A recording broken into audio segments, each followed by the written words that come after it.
Is this? Of course, it's recording. Clear it up on me. Okay. Godfather of Harlem, season 2, episode 2. Let me see. I might get a little bit of light. I won't give away the secret of how I'll illuminate myself. Wow, that's a lot of light. It's too much, actually. Whoa, whoa, whoa, whoa. That is perfect. That is perfect. Let me see. Just a little. Look at that. It was a little. It's not crumbs. That's my vitiligo.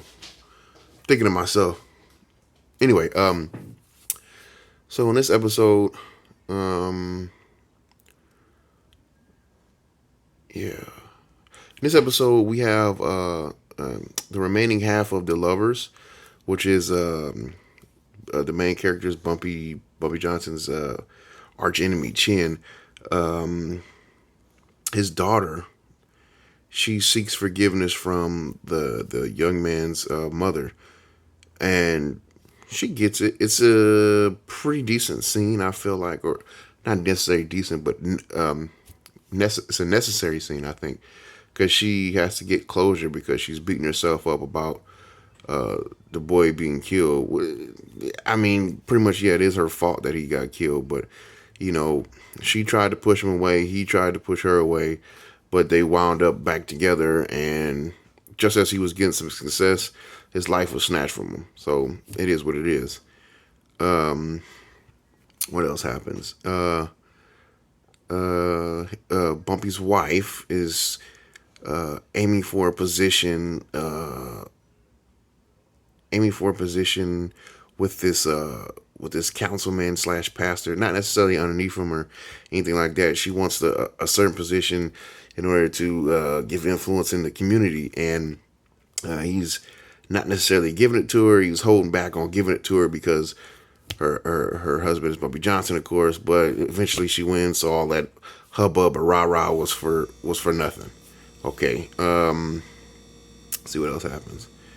Bumpy, of course, he's still in this predicament. He's been pushing for, I think, since the better half, or well, I want to say at least four or five of the last episodes from the previous season. He's been pushing to try to get a solid connection to get the dog food or the heroin, or they call it doogie. I think I should settle on a name for that stuff now. I guess the junk. Junk's better. I guess that's the term they used back then. But that's the junk.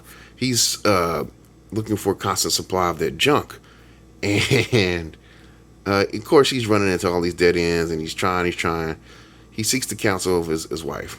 His wife gives him a good idea. Hey, but he did some moves on his own. Believe it or not, I don't even know why I said that. He did some moves on his own, and he was able to put himself in a position to at least get all the mafia's ear and to kind of like put a ceasefire on the green light on him, right?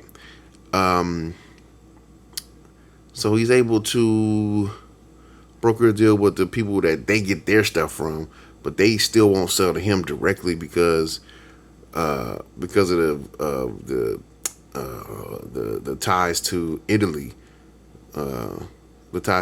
they have. So he has to smooth that out before he can actually get product from them. So from his wife's advice, he goes to the one guy, his arch enemy Chin. They work together, believe it or not, because I think money goes over everything. But they wind up having a fight at the end of a pretty horribly choreographed fight, I might add, at the end of the episode. That's simultaneously happening with a historical fight, like an actual fight that happened, Muhammad Ali and Frazier. Or was it Liston? I'm sorry. I wasn't born during that time. I'm not that big of a boxing fan, so I can't be like, you should know what it is. I feel like somebody's gonna say that. But anyway, they're going on at the same time, but God, it was just a really bad fight on their part. But he wind up striking a deal, and now I'm waiting for the next episode, which I'm gonna watch coming up here soon, to see what's the outcome of that. Crumb on my face. See what the outcome of that is.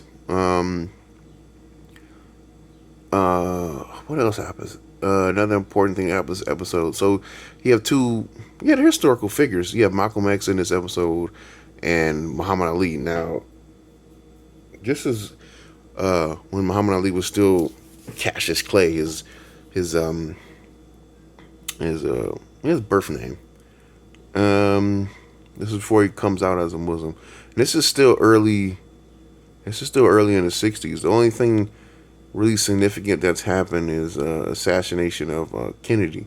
So far, conflict in Vietnam hasn't even came up yet. Malcolm X is still alive. Martin King's still alive, as far as I know. Well, he is, if the timeline is correct. So it's still it's like this. It's turbulent and kind of wacky and crazy, but at the same time, it's pretty smooth. They don't. This series hasn't really dwelled or shined a light on too much of the civil rights stuff. It's pretty much focused around Bumpy Johnson, which I feel is pretty good because interesting to see these writers and actors. It's interesting to see their perspective on these characters that made waves in real life. Uh, what else happens? Yeah. So they're digging into the downfall of Malcolm X. Um, they're hinting at, well, they're not hinting. They're pretty much saying it was jealousy and envy involved in Malcolm X's murder. Uh, they're pointing a finger at a character inside there who may be the culprit so far, or not necessarily maybe the culprit, or I'm getting ahead of myself. You know what? I'm really getting ahead of myself. The thing is, they're so they're doing like this yin and yang type thing. So not necessarily good and bad, but two sides that are different. You know what I mean? They're doing that right now. I don't know why I put my fingers like that, but anyway. So you've got Bumpy and Chin; those two are at odds. You've got Malcolm and well, you got Malcolm and his own organization against him, but then you also got Malcolm and his wife. They're doing a great job. I can tell you that much, because they're taking the time to show the relationships between Bumpy and his wife, Malcolm and his wife. A lot of the and also a lot of the mob characters. They're showing their families as well. Of course, one of their Chin's daughters plays a pretty big role in the series so far. Even though I shit on her earlier, but whatever. Where was I going with that? I don't know. Completely lost. That's pretty much all that happened in this episode. Before I get lost more, that's pretty much all that happened in this episode. I mean, you've got Bumpy making a great move and a pivot in order to put himself in position to get constant supply of that junk. You've got the young lady being rewarded, well, seeking out and then being rewarded with forgiveness for killing or getting that young man killed. You've got